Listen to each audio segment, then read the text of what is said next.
lugar namin. Oh, doon no, mataas. Diba? Parang Baguio. Mataas yung makikita yung mga bahay-bahay. Parang ang lapit tingnan, diba? Pero pagka dyan ka na malayo pala. Malayo siya. Pero parang ang lapit lang. Parang Baguio, mataas, diba? Kaya itong lugar namin mataas eh.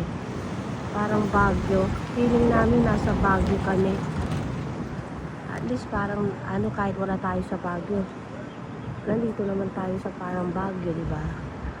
Ganito yung lugar namin eh. Sa US. Okay.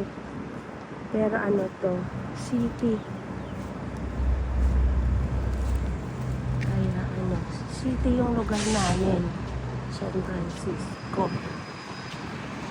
Yun nga lang, parang Baguio lang yung lugar namin. Diba? Okay, thank you so much guys. Have a nice day and God bless. Ako pa uwi na ng bahay. Kailangan na natin umuwi.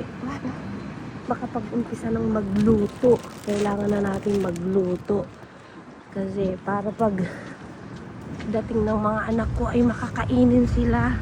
Meron na silang kakainin. Kasi bukas may pasok na naman tayo. Kailangan natin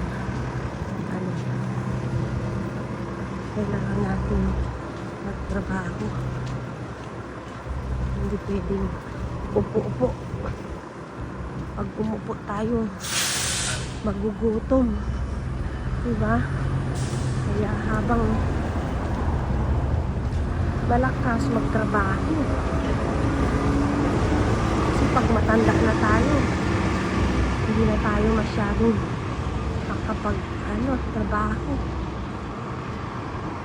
Kasi iba yung lakas natin pag bata-bata ka pa. Diba?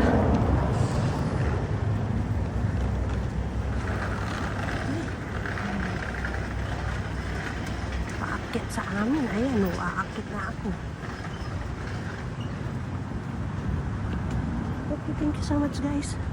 Have a nice day and God bless everyone. Mainit ngayon.